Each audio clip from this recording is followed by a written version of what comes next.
बिस्मिल्लाहिर्रहमानिर्रहीम। मेरी बहन लाहौर के मेडिकल कॉलेज में पढ़ती थी। जब भी वापस आती तो अपने साथ एक नर्स लाती और कहती कि हम गांव के लोगों का इलाज करेंगे। लेकिन हैरत होती जब रात उनके कमरे के दरवाजे से धुआं बाहर निकलता। सुबह दरवाज़ा खुलता तो दोनों अपना चेहरा छुपाकर वापस लाहौर चली जाती। इस बार मुझे राज जानना था, जब भी उनके कमरे में छुप गई। जो ही रात का 1 बजा तो मेरी बहन ने कमरे का दरवाज़ा लॉक किया। मेरे होश उड़ गए जब देखा मेरा नाम राबी है। मेरे अब्बू की जॉब सेक्रेटरीट में है। वो अपनी पोस्टिंग के सिलसिले में इस्लामाबाद आ गए और यहाँ पर उन्होंने रिहाइश के लिए किराए के घर देखने शुरू कर दिए। जल्दी उन्हें आपारा के नज़दीक तरलाई कला के गांव में एक घर मुनासिब रेंट पर मिल गया तो अब्बू ने हमें फौरन इत्तला दी। हम कराची में रहते थे और इत्तला मिलते ही हमने अपना सामान पैक करना शुरू कर दिया। दादी अलबत्ता यहाँ से जाने पर नाखुश थी, क्योंकि यहाँ इस बिल्डिंग में जहाँ हम रहते थे उनकी खवातीन के साथ बहुत अच्छी अलैक सलैक हो गई थी। वो दिन के किसी न किसी औकात में अपने हमसायों के घर जरूर जाती थी। घूमना फिरना और दूसरों की खबरगिरी करना उनका पसंदीदा मशगला था। यूं उनका वक्त भी अच्छा गुजर जाता और हमें भी कई घरानों की चटपटी मसालेदार कहानियां मुफ्त में सुनने को मिल जाती कि फलां की बेटी किसके साथ भाग गई, फलां का किसके साथ चक्कर है, रजिया की बहू जबान दराज है, वो तो सास को 101 बातें सुनाती है, सुलेमान साहब ने अपनी बीवी को 2 तलाकें दी हैं, फलां की बीवी रूठ कर मैके बैठी है, लेकिन सामने वाली पड़ोसन की बेटी उन्हें नित नए खाने बनाकर भेज देती है। तो भैया अब वो कब जाने लगे अपनी बीवी को लेने। दादी अपने होंठों पर उंगली रखे बेमिसाल तबसरे करती। तो हम भी ये सब सुनने के लिए उनके तख्तपोश पर आ बैठते। लेकिन अम्मी को अक्सर ऐसी बातों पर कोफ्त होती थी। वो हमेशा दादी को यही कहती थी कि किसी के घर की बात ना किया करें। दूसरों के घरों के तजस्सुस में पड़ना कोई अच्छी बात नहीं है। इससे बचने की तलकीन हमें कुरान भी करता है। लेकिन दादी अक्सर अम्मी को टोक देती और मौलानी कहकर खामोश करवा देती। अम्मी जानती थीं कि वो इस उम्र में सुधरने से तो रहीं, लेकिन वो हम दोनों बहनों को वहां से उठाने के लिए हमारे सर पर कोई ना कोई काम थोप देती। वो नहीं चाहती थी कि हम घरेलू सियासत का हिस्सा बने, क्योंकि उन्होंने अपनी आधी जिंदगी इसी सियासत से खुद को बचाने में गुजार दी। मैं अम्मी और दादी के दरमियान होने वाली अक्सर तल्ख कलामियों पर बात करने से पहले वो वजूहात आपके सामने रखना चाहती हूँ जिसकी वजह से अम्मी खुद भी बचती थी और हमें भी बचाने की कोशिश किया करती थी। दादी दरअसल एक रिवायती सास थी। हालांकि अम्मी रिश्ते में उनकी भांजी लगती थी और वो बड़े अरमानों के साथ अम्मी को ब्याह कर अपने इकलौते बेटे के लिए लाई थी, जो कि 7 बेटियों के बाद पैदा हुआ था। लेकिन शादी के साल बाद ही दादी का रवैया अम्मी के साथ बदलता गया था, क्योंकि अम्मी की अभी तक गोद हरी नहीं हुई थी। बजाय इसके कि वो अपनी यतीम भाजी को सपोर्ट करती, उनका इलाज मुआवजा करवाती, वो अपने बेटे को दूसरी शादी पर जोर देने लगी, बल्कि अमली तौर पर वो लड़कियां भी देखने लगी। ये मामला अम्मी के लिए जहां पर इंतहाई हैरत अंगेज था, वहीं पर किसी सदमे से कम भी न था कि खाला कैसे उन पर यह जुल्म ढा सकती है।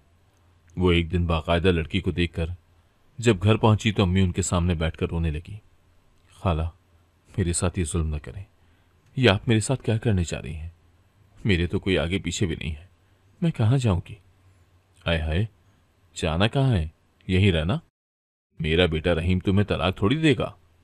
बात यहां रहने की या तलाक की नहीं है।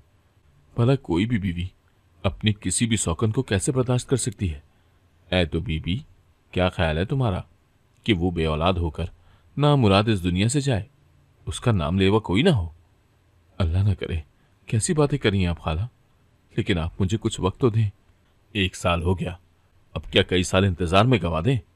रहीम के साथ जिन जिन लड़कों की शादी हुई थी वो सब अब गोद में बच्चा लिए घूम रहे हैं। तुम क्या चाहती हो कि वो एहसास कमतरी में मुब्तला रहे? खाला, जो अब खाला कम और सास ज्यादा बन गई थी, उनसे बात करके अम्मी को इस बात का तो अच्छे से अंदाजा हो गया था कि वो इस मामले में बिल्कुल ही एहसास से आ रही है। तो उन्होंने अपने खावंद से बात करने की कोशिश की, लेकिन उन्हें यह जानकर इंतहाई हैरत हुई कि वो भी अपनी वालदा के मौक़िफ़ के हामी निकले। सच तो ये था कि वो उनसे शादी के ख्वाहिशमंद भी न थे, बल्कि वो शादी के झंझट में अभी पड़ना ही नहीं चाहते थे। लेकिन अपनी अम्मी की जिद की वजह से उन्हें हामी भरनी पड़ी। जब से बेटी की अच्छी नौकरी लगी थी, खाला के तेवर भी अजीब व गरीब हो गए थे। वो भी खानदान से कोई लड़की ब्याना नहीं चाहती थी, बल्कि शुरू में उन्होंने बाहर ही रिश्ते देखे। वो हमेशा अपने बेटे के लिए चांद सी बहू का इंतखाब करने का इरादा रखती थी। लेकिन बाहर रिश्ता करना कोई इतना आसान काम नहीं था। ये उन्हें रिश्ते के लिए 2-3 घर ही जाकर अच्छे से अंदाजा हो गया था, क्योंकि लड़की वाले भी अच्छी खासी शराइत के साथ रिश्ता देने की हामी भर रहे थे। किसी को हक महर में कई तोले सोना चाहिए था, तो किसी को लड़की के नाम पर घर। और खाला ये सब सुनकर घबरा गई, क्योंकि वो एक मुतवसत तबके से ताल्लुक रखती थी और खालू भी सरकारी मुलाजिम थे। उस मुलाजमत में से पैसा जोड़ जोड़ कर उन्होंने अपने लिए और अपने बच्चों के सर छुपाने के लिए जगह खरीदी और उस पर तिनका तिनका जोड़कर छत डाली। अब वो आने वाली बहू के लिए बाकी तमाम बच्चों का हक मारते हुए इतनी मुश्किलों से बनाया घर उसके नाम कैसे कर सकती थी। जब रिश्तों की डिमांड सुन सुनकर वो गले तक भर गई, तो अब उन्हें अपनी आनक के बगैर भी खानदान की लड़कियां नजर आने लगी। और फिर वो खानदान वालों को ये कहकर बताती हुई नजर आई कि जब खानदान में बच्चियां हैं तो मैं भला बाहर रिश्तेदारियां क्यों करूं। और फिर उनकी नजर इंतखाब अपनी भांजी पर पड़ी, और इसकी बुनियादी वजह यह भी थी क्योंकि उसके आगे पीछे कोई भांजा भांजी न था। माँ बाप बचपन में ही मर गए थे और बहन भाई भी कोई न था। इसीलिए इस रिश्ते को करने में किसी किस्म की डिमांड भी ना होती और न ही किसी शराइत का डर था। सो वो चुपचाप भांजी को ब्याह कर ले आई। और दूसरी वजह इस रिश्ते को करने की ये थी कि वो ये बात बहुत अच्छे से जानती थी कि उनकी भांजी तो एक यतीम है, उसके पीछे सपोर्ट करने वाला नहीं। इसीलिए सारी जिंदगी हमारे सामने सर नहीं उठाएगी। दूसरा, वो उनके अख्तियार को भी चैलेंज नहीं करेगी, क्योंकि पूरे घर में मुकम्मल होल्ड दादी का ही था और उनके हुक्म के बगैर यहां पर पत्ता भी न गिरता था। उनकी भांजी यानी मेरी अम्मी मोम की गुड़िया थी। दादी का जहां बस चलता, वो अपने मुताबिक ढालती जाती। उन्हें जो कहती वो मान लेती, उनके सामने कभी सर न उठाती। ऐसी फर्मा बरदारी देख देख कर दादी को यही लगा था कि शायद ये बेजबान जानवर है कि वो जैसा चाहे बोझ उन पर लादती जाएंगी और वो उठाती चली जाएंगी और उफ भी ना करेंगी। लेकिन जब अम्मी ने अपने हक के लिए आवाज बुलंद की तो दादी को बड़ी हैरत हुई कि इतनी जुर्रत कहाँ से आ गई। इसीलिए उन्होंने अम्मी की हर बात रद्द करते हुए उन्हें दीवार से लगाने की कोशिश की, तो अम्मी अपना मुकदमा खावंद के पास ले गई। लेकिन बात करने से पहले ही अम्मी ये बात जान गई थी कि यहां बात करना फजूल है, क्योंकि उनके चेहरे पर इंतहाई खुशी के जज्बात देखकर अम्मी के अंदर के जज्बात सर्द पड़ गए। वो ये सोचने पर मजबूर हो गई कि यह कैसा मर्द था कि जिसने अपनी जरा सी आजमाइश पर उन्हें तन्हा छोड़ दिया और दीवार के साथ लगा दिया। लेकिन एक आखिरी कोशिश के तौर पर उन्होंने अब्बू से बात करने का फैसला किया, मगर उसका भी कोई फायदा ना हुआ। ससुराल में वो वक्त जिसमें घर वाले एक तरफ और बहू दूसरी तरफ खड़ी हो, जिंदगी को मजीद तन्हा और तल्ख कर देता है। वो देख रही थी कि उनकी 7 नंदे और उनकी सास गोया 8 खवातीन उनके खिलाफ कमर बस्ता थी। मुख्तलिफ घरों से रिश्ते देख कर आने के बाद उनके दरमियान होने वाली डिस्कशन अम्मी का दिल चलाती। वो दिन ब दिन कमजोर और बीमार रहने लगी, यहां तक कि जब एक रिश्ता तय हो गया उस रोज वो चकरा कर गिर पड़ी। जब उन्हें डॉक्टर के पास ले जाया गया तो पता चला कि वो तो उम्मीद से है। पूरे घर में खामोशी छा गई। उनकी इस खबर पर घर वालों को तो खुशी होनी चाहिए थी, लेकिन सबको तो जैसे सांप सूंघ गया था।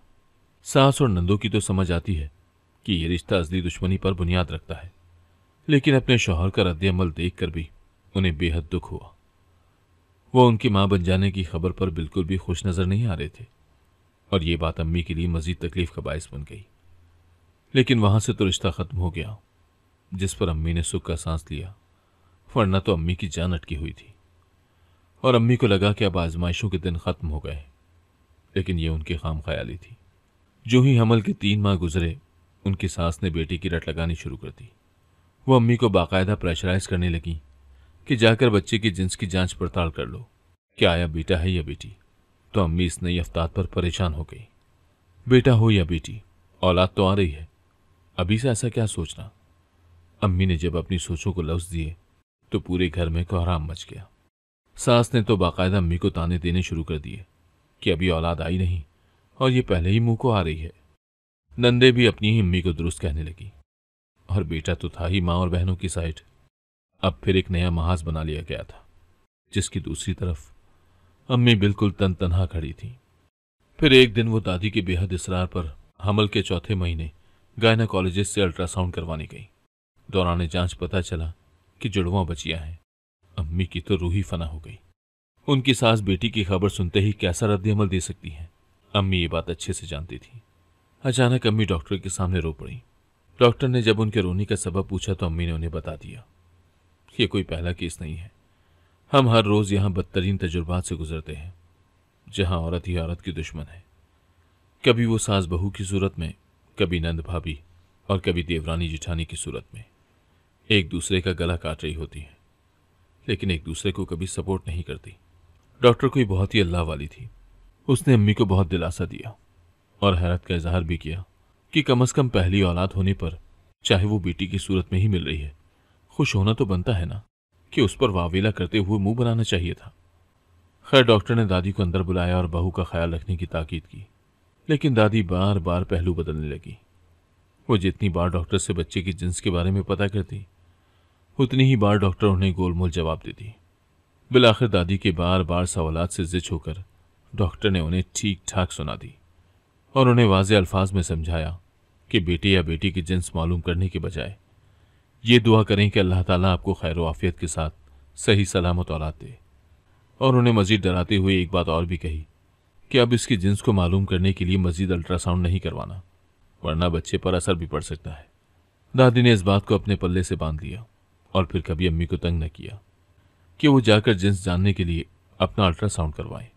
9 माह खैरियत से गुजरे। इस दौरान दादी ने अम्मी की खुराक का भी बहुत ख्याल रखा। अम्मी भी खुश थी कि चलो इस बहाने कोई उनका ख्याल तो रख रहा है। लेकिन 9 माह बाद क्या होगा, ये सोचकर ही अम्मी का दिल दहलने लगता, क्योंकि उनके बतन में एक नहीं 2 बच्चियां थीं। बिलाखिर वो दिन भी आ गया जब उन्हें जचकी की तकलीफ शुरू हुई और उन्हें फौरन अस्पताल ले जाया गया, जहां उन्होंने 2 सेहतमंद बच्चियों को जन्म दिया। और जो ही इस बात की खबर दादी और अब्बा को हुई तो उनके मुंह ही लटक गए। और बदकिस्मती की इंतहा देखिए कि वो अम्मी को हॉस्पिटल में छोड़कर आ गए।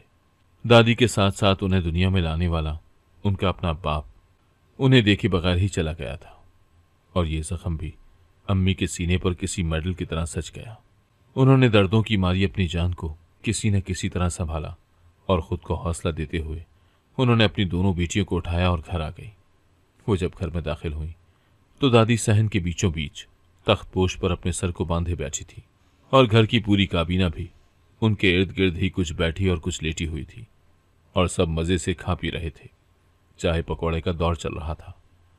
अम्मी घर के अंदर दाखिल हुई। सबने गर्दन मोड़कर उनकी तरफ देखा और फिर चाय का कप उठाकर पीने लगे, जैसे अम्मी के आने से उन्हें कोई फर्क ना पड़ा हो। ना ही उन्होंने अम्मी के बाजुओं में लिपटी हुई बच्चियों को उठाना गवारा किया। वो एक हाथ में बेटियों को उठाए हुए थी और दूसरे हाथ में बच्चियों के बैग का सामान उठाए हुए घर के अंदर की तरफ जा रही थी, लेकिन किसी ने भी उनके हाथ से वो सामान लेना भी गवारा न किया।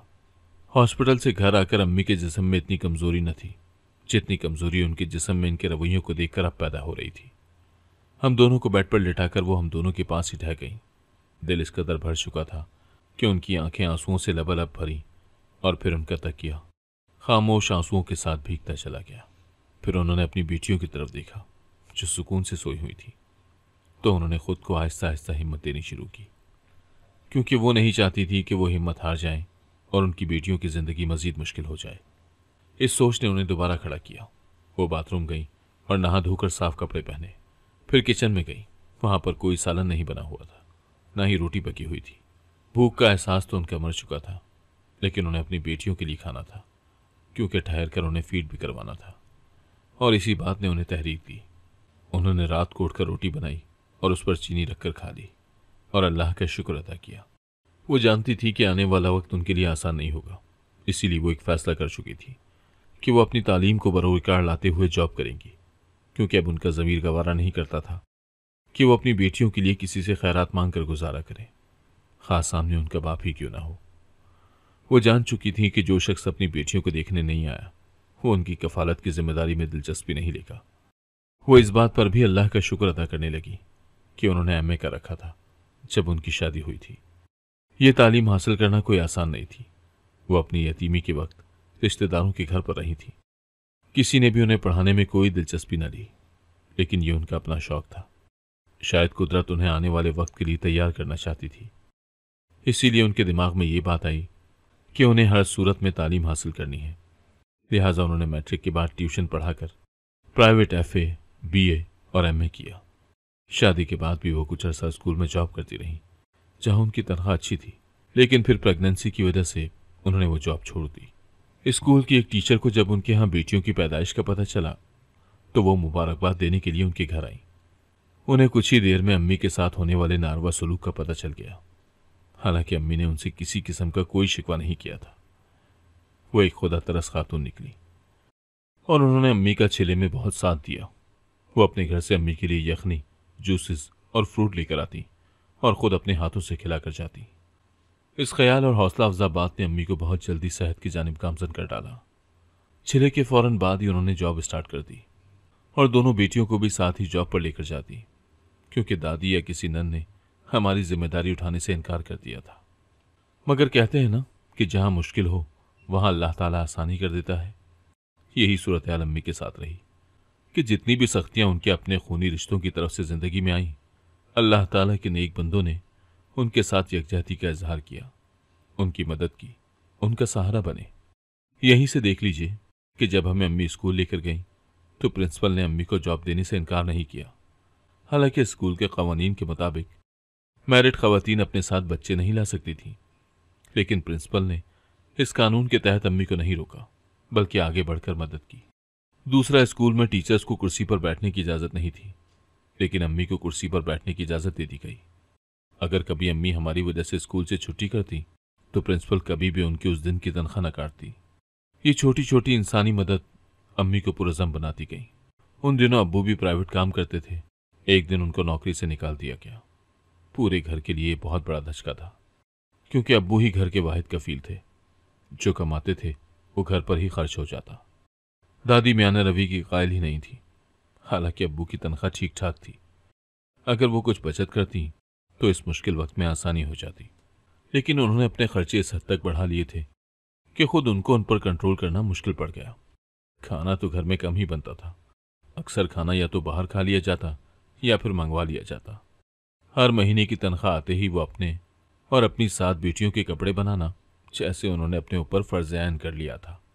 इसके अलावा अब्बू की सारी तनख्वाह वो खुद ले लिया करती थी और अब्बू को भी पाबंद रखा था कि वो अपनी बीवी को 1 टका भी अलग से नहीं देंगे।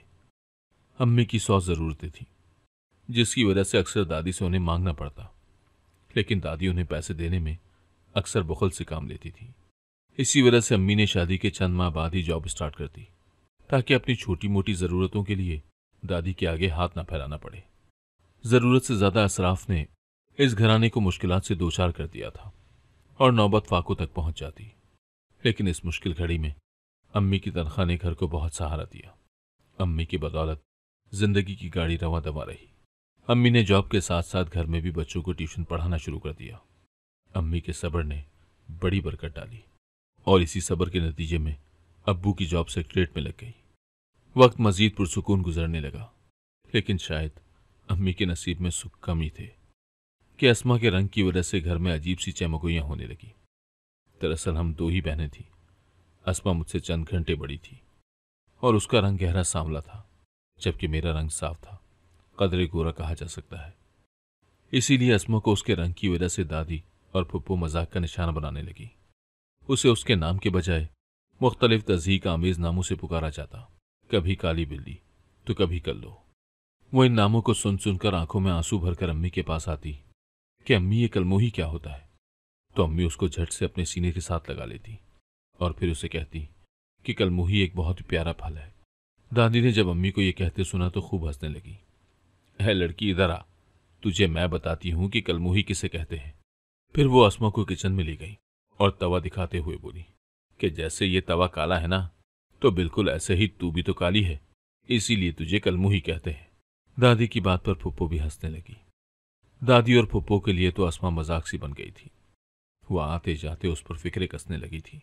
वो रो देती और अम्मी के सीने में आकर अपना मुंह छुपा लेती। वो अक्सर मेरा हवाला देते हुए अम्मी से कहती कि मैं राबी जैसी क्यों नहीं हूं। एक दिन पूछने लगी, क्या वाकई आपने मुझे कूड़े के ढेर से उठाया था? अम्मी उसकी बात पर दहल जाती थी और सख्ती से पूछा कि ये बात तुमने किससे कही? तो वो कहती कि मुझे ये बातें दादी और फुप्पो ने कही हैं। उस दिन शायद अम्मी के सब्र का पैमाना लबरेज हो गया और वो फट पड़ी। दादी और नंदों को खूब सुना डाली कि आखिर वो क्यों एक मासूम बच्ची का दिल दुखाती हैं उसका नाम बिगाड़ती हैं। लेकिन भला वो कब बाज आने वाली थी। वो बस किसी न किसी तरह अम्मी को जिद करना चाहती थी, और वो ये जान गई थी कि अम्मी को तकलीफ किस तरह से दी जा सकती है। लिहाजा अम्मी ने एक बार फिर से सब्र की घूंट पी लिए। लेकिन अस्मा में ये सब्र न उतर सका। वो दिल जला देने वाले जुमलों को सुन सुनकर बड़ी हुई थी। लेकिन चूंकि अस्मा पढ़ाई में अच्छी थी, इसीलिए मेडिकल में जा पहुंची। तो उसका क्रेडिट भी अम्मी को ही जाता है कि वो उसे हर वक्त तालीम की तरफ राग़िब करती रही। लेकिन अस्मा के दिल से रंग का कॉम्प्लेक्स न निकाल सकी। उसने दुनिया जहां की गोरा रंग करने वाली क्रीमों का इस्तेमाल करके अपने चेहरे का भी बेड़ा गर्क कर लिया था। हालांकि वो मेडिकल की तालबा थी, लेकिन अपने कॉम्प्लेक्शन की वजह से शदीद एहसास से कमतरी में मुब्तला थी। लोगों से मिलना या किसी फंक्शन में जाना नापसंद था, और घर से बाहर निकलते हुए उसे शदीद घबराहट होती। हम जब कराची से इस्लामाबाद शिफ्ट हुए तो इस्लामाबाद के एक गांव तरलाई कला में हमें घर मिला। इर्द गिर्द गांव जैसा ही माहौल था, लेकिन अम्मी ने उसका दाखिला लाहौर मेडिकल कॉलेज में करवा दिया, क्योंकि घर में हर वक्त की नफरत अंगेजी से वो उसे बचाना चाहती थी।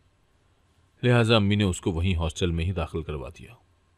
वो अक्सर वीकेंड पर घर आती तो अपने साथ एक नर्स लाती और कहती कि हम गांव के लोगों का इलाज करेंगे।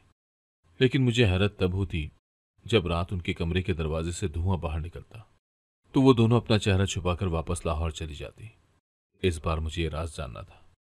जब भी मैं उनके कमरे में छुप गई, जो ही रात का 1 बजा, तो मेरी बहन ने कमरे का दरवाजा लॉक किया। ये देखकर ही मेरे होश उड़ गए जब उसके साथ आई नर्स ने अपने सर से निकाब उतारा। वो मर्द था, लेकिन आम मर्द नहीं, बल्कि एक आमिल था। और अब वो आमिल एक दायरा खींचकर उसमें वक्फे वक्फे से मोमबत्तियां जलाने लगा। हमारा तीसरा चिल्ला है ये, वो बोला। इसके बाद 2 और चिल्ले रह जाएंगे। बस तुमने हिम्मत नहीं आनी। उसके बाद तुम देखना, तुम बहुत जल्दी जादुई शक्तियां हासिल कर लोगी। फिर तुम किसी को भी काबू करके उससे अपना हुक्म मनवा सकती हो। अस्मा की खुशी से जगमगाती हुई आंखें मुझे दिखाई दी। अगर मुझे ताकतें हासिल हो गई तो मैं सबसे पहले अपनी दादी और उनकी बेटियों का बंदोबस्त करूंगी, जिन्होंने सारी जिंदगी मेरा दिल चलाया। उसके बाद मैं अपने रंग को हमेशा हमेशा के लिए बदल डालूंगी। अस्मा की ये बातें सुनकर मैं बहुत ज्यादा खौफजदा हो गई कि वो किस रास्ते पर चल निकली थी। दादी की नफरत का बोया हुआ बीज किस तरह एक मासूम की जिंदगी को इस नहज पर ले आया था, ये सोचकर ही मेरी आंखें आंसुओं से भर गईं। इससे पहले कि वो अमल शुरू करते, मैंने चीखना शुरू कर दिया। मेरी आवाज पर वो दोनों बौखला गए और आंख खोलकर मुझे गुस्से से देखने लगे। फिर उस आमिल ने अस्मा को घूरा। अब अमल शुरू होने का वक्त ज़ाया हो चुका है, अब ये नहीं हो सकता। और गुस्से से उसने अपना सारा सामान समेटा और बाहर निकल गया। अस्मा बदहवास होकर उसे बाहर जाता देखती रही, और फिर जब अपने हवास में लौटी तो तेजी से मेरी तरफ आई और मुझे झंझोड़ते हुए कहा, तुम्हें शर्म आनी चाहिए। अचानक अम्मी कमरे में दाखिल हुई और अस्मा को घूरते हुए कहा। तो अस्मा ने गड़बड़ा कर अम्मी की तरफ देखा। अम्मी, मैं वो। तो अम्मी ने एक सन्नाटेदार थप्पड़ उसके मुंह पर जड़ दिया। मैं तो समझी थी कि तुम मेडिकल की तालिबा हो, एक ब्राइट फ्यूचर तुम्हारा मुंतजर था, लेकिन मुझे अंदाजा नहीं था कि तुम इस कदर जाहिल निकलोगी। तुम जादू टोने के जरिए उन लोगों को ज़ेर करने निकली हो जो अपनी नफरतों तले दबकर खुद ही अधमुए पड़े हैं। अपनी पुप्पो की तरफ देखो। अपनी छोटी सोच और लंबी जबानों की वजह से कोई एक भी अपने घर में सुखी नहीं है। तुम्हारी दादी उनके गम में आधी हो गई हैं, जिन्होंने मेरी बेटियों को और मुझे कटहरे में खड़ा रखा। आज उनकी अपनी बेटियां कटहरे में खड़ी हैं। क्या तुम्हें अल्लाह की तरफ से यह मकाफात अमल नजर नहीं आता? तुम्हारी दादी किस कदर बदल चुकी है कि बहू की जगह वो मुझे बेटी कहकर पुकारती है। तुम्हारे अब्बू, जो मुझे बात पे बात तलाक देने पर उतर आते थे, आज वही शख्स मेरे पैरों की खाक को भी इज्जत देता है। और तुम अपनी तरफ देखो अस्मा, तुम किससे कमतर हो? अल्लाह ने तुम्हें सांवला जरूर पैदा किया है, लेकिन मासूर नहीं। तुम्हारा जिस्म बेहतरीन है, हाथ पांव सलामत है। सबसे बढ़कर तुम्हारे पास एक बेहतरीन दिमाग है, जिसे इस्तेमाल करते हुए तुम आज इस मकाम पर हो कि एक दिन डॉक्टर बन जाओगी, और लोग तुम्हें तुम्हारे रंग की वजह से नहीं, तुम्हारी काबिलियत की वजह से इज्जत देंगे। यहां वो लड़कियां भी तो हैं जो इंतहाई गोरी चिट्टी होती हैं, लेकिन उनके बख्त स्याह होते हैं। उनके पास सिर्फ सफेद रंग होता है और उनके पास कोई काबिलियत नहीं होती, तालीम नहीं। वो वक्त के सितम के हाथों रोज मरती हैं, रोज जीती हैं। कभी तुमने अपने से नीचे लोगों की तरफ देखा है? मुझे शर्म आती है कि तुम्हें दादी और फूफू की बातें याद रहीं, लेकिन मेरी मोहब्बत याद ना आई, मेरी कुर्बानियां, मेरी मेहनत याद ना आई, जो मैंने तुम दोनों पर लुटा दी, सिर्फ इसलिए कि तुम लोग बाइज्जत जिंदगी गुजार सको। लेकिन अफसोस, तुम किन राहों पर चल निकली हो। अम्मी बात करते करते रो गई तो अस्मा उनके पैरों में गिरकर माफी तलाफी करने लगी। उसने अहद किया कि वह आइंदा ऐसे किसी काम में नहीं पड़ेगी, बल्कि डटकर दुनिया का मुकाबला करने के लिए अपने इल्म को बतौर हथियार इस्तेमाल करेगी। अम्मी ने रोती बिलखती अस्मा को अपने सीने से लगा लिया। फिर वो वापस लाहौर चली गई। इस दौरान अम्मी परेशान नहीं, लेकिन अस्मा ने अपना वादा सच कर दिखाया। उसने डटकर तालीम मुकम्मल की और एक दिन डॉक्टर बनकर गांव वापस लौटी। अगर आपको आज की कहानी पसंद आई है तो वीडियो को जरूर लाइक कीजिएगा और अपने दोस्तों के साथ भी शेयर कीजिएगा। और हाँ, अगर आपने अभी तक हमारा चैनल सब्सक्राइब नहीं किया तो जरूर सब्सक्राइब करें। मिलते हैं कल एक नई और दिलचस्प कहानी के साथ। अल्लाह हाफिज।